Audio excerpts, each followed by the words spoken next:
Sands Space History Center in honor of Major General Harry James Sands, Jr.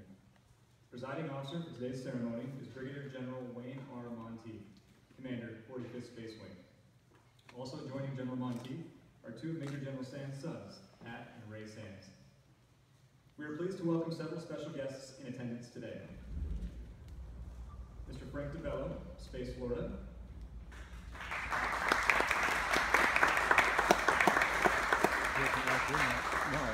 Chief Master Sergeant Jason Lamore, 45th Space Wing Command Chief.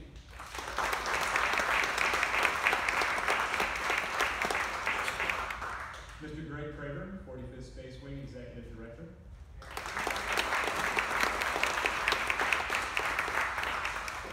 U.S. Air Force Space and Missile Foundation Board members, Mr. Steve Hauser, and Mr. Jim Banky.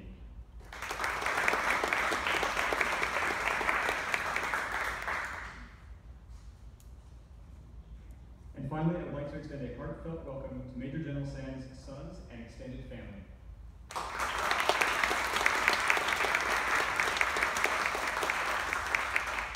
We're also honored to have in the audience today group and squadron commanders, chiefs, first sergeants, mission partners, and community leaders. Ladies and gentlemen, please stand for the arrival of the official party and remain standing for the playing. Remain standing for the posting of the colors, the national anthem sung by Atomic Blue, and the invocation.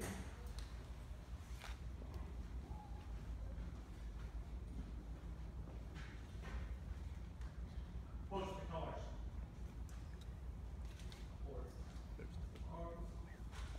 Just kidding.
Chaplain Lieutenant Colonel Mark Thomas will now deliver the invocation.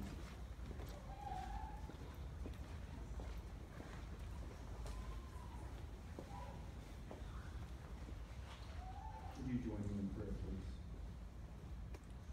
Our Father, as we gather to celebrate the renaming of this History Center today, we're grateful for leaders with the vision and ability to see into the future and anticipate the need and dignity with which to honor the work of the men and women who toiled tirelessly decades ago to secure our nation's preeminent position in space. We ask that as visitors of all ages come through this center, they would renew their fascination with space as they reflect upon our past, and that the next generation would be challenged to continue to pursue new avenues of flight into space and beyond as they pass through the Sands Space History Center. In your holy name we pray. Amen. Thank you, Chaplain Thomas. Ladies and gentlemen, please be seated.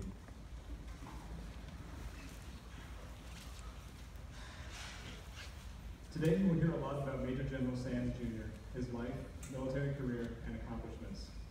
Just to set the stage, I'd like to read a quote from General Sands, which was recorded in an oral interview with then Wing historian Mark Cleary, dated 6 December 1990. The complex at the South Gate was built, and it later was leased to the Florida Solar Energy Center.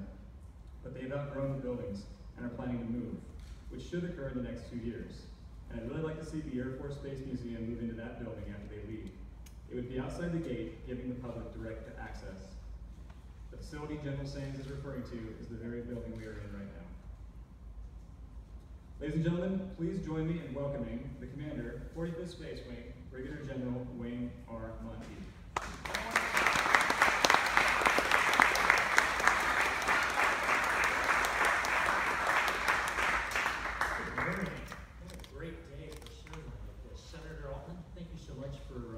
Making the time to join us today.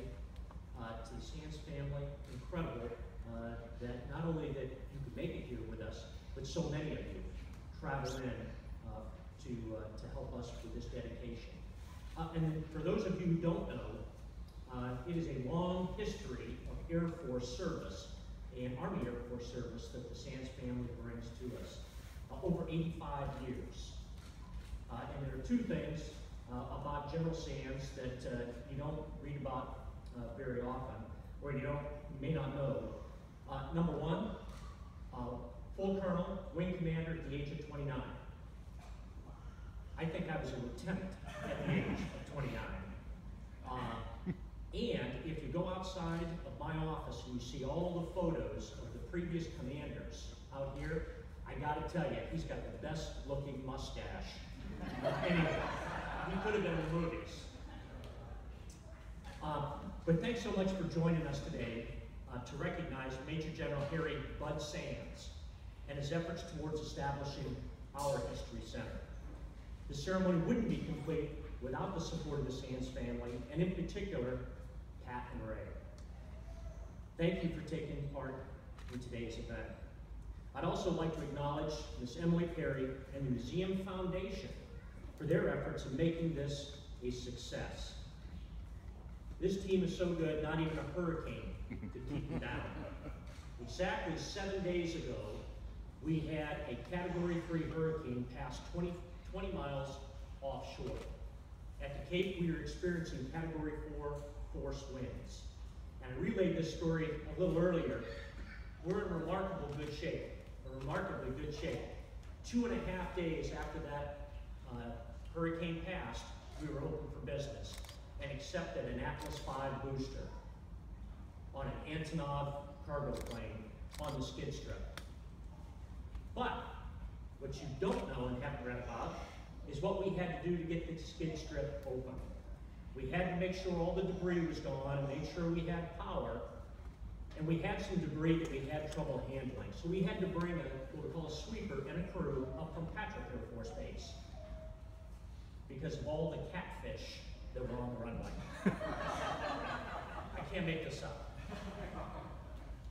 And it was important to us that we hold this ceremony today, because today would have been the 101st birthday of General Sands.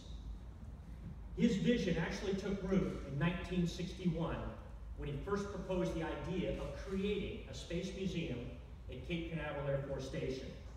He envisioned a facility accessible to the public that would provide them the opportunity to learn about our space history. And General Sands didn't just verbally champion this cause throughout his career, he embodied it, even in his retirement. Following over 30 years of service in our United States Air Force, he remained an active participant in the Cape.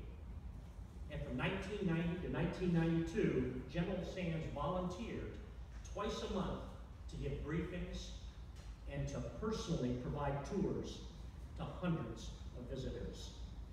His passion for preserving and sharing our history with the public was unmatched by any other. And while funding was a limiting factor in the development of the museum, General Sands turned this hurdle into an opportunity. He formed the Air Force Space and Missile Museum Foundation and served as its first chairman because he understood the importance of outside funding for the success of this mission. Or what I like to say is he understood the importance of spending other people's money. He had a strong vision for what this place could be, and his vision continues to grow through the minds and actions of each member supporting this center today. We honor General Sands for his passion, for his dedication, for his determination. He knew he was part of an organization much bigger than any one person. He worked to ensure the history of the Eastern Range and legacy of our space program would never be forgotten. And as Abraham Lincoln once said, "Determine that thing can and shall be done, and then we shall find the way." General Sands, along with the 45th Space Wing, found a way to make his vision come to life. Therefore, it's only fitting that we rename this museum in honor of a remarkable leader who laid the groundwork for everything that you see today. Again, thank you so much for joining us, and I can't think of a more appropriate name to be on this museum and part of the history of Cape Canaveral Air Force Station. Thank you very much.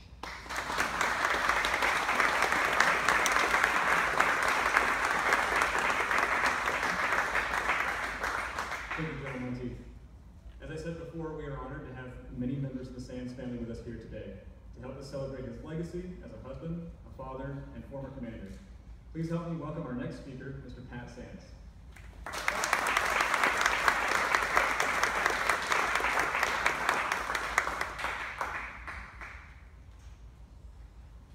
Good morning, everyone, and welcome. Distinguished family, distinguished guests, distinguished friends. Although as I look around the room today, some of my old friends are here who give the term distinguished a lot of different meanings. You know what I mean. That includes me, by the way. As mentioned already, this facility, the Air Force Space and Missile History Center, is being renamed the Sands Space History Center in recognition of the efforts of my father in helping to establish and provide the framework for what this location and the Air Force Space and Missile Museum are today. What I'd like to do is share with you on a personal level some of the story of General Harry J. Sands, Jr., my dad. As a Midwestern kid growing up in Columbus, Ohio, he was a good student and a good athlete. An excellent swimmer, he taught all three of my brothers and I how to swim right down the road at Patrick Air Force Base in the Atlantic Ocean. As a matter of fact, at the very north end of Patrick, right at the Cocoa Beach line, there's 3 houses on the ocean side.